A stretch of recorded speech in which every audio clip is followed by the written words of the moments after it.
మీకు అందరికీ తెలిసిందే 2017లో నెల్లూరులో అప్పుడు వచ్చిన వరదకి ఫ్లడ్కి నెల్లూరు సగం సిటీ మునిగిపోయింది.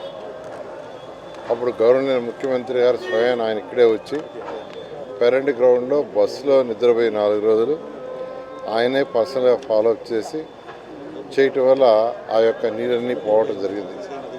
అయితే పూర్తిగా నీరు పోవడానికి 10 రోజులు పట్టింది. కొన్ని ఏరియాలు తీసుకుంటే ఆ ఏరియాలు ఫస్ట్ ఫ్లోర్ కూడా మునిగిపోయినాయి.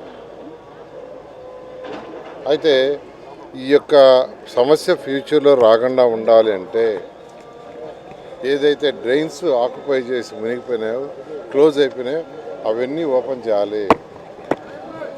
అందుకనే 50 కోట్ల బడ్జెట్తో ఈరోజు ఆ డ్రైన్స్ వర్క్స్ అన్ని జరుగుతున్నాయి. ఎంతో వేగవంతంగా చేస్తారు అధికారులు. వాటిని యాక్చువల్గా పరిశీలించడానికి వచ్చాను.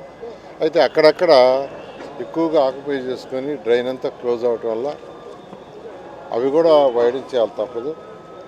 అంతకుముందు అయితే డ్రైన్కి అటుపక్క 3 మీటర్లు ఇటుపక్క 3 మీటర్లు కావాలని అధికారులు డిజైన్ చేస్తే నెమల వాళ్ళతో మాట్లాడి ఒక 3 మీటర్లు మాత్రమే తీసుకునే విధంగా చేశాను. అందువల్ల వీలైనంత వరకు తక్కువ డ్యామేజ్ జరుగుతుంది. నేను అందరికీ చెప్తున్నాను, వాళ్ళందరూ సహకరించాలా. ఎవరికైనా నిజంగా ఇల్లు పోతే వాళ్ళకి ఆల్టర్నేట్గా టిట్కో హౌసెస్ కానీ సైట్స్ కానీ ఇస్తాం. ఎవరిని ఇబ్బంది పెట్టాం. ఆల్టర్నేట్గా టిట్కో హౌసెస్ కానీ సైట్స్ ఇస్తాం. దీనికి అందరూ సహకరించండి. Thank you.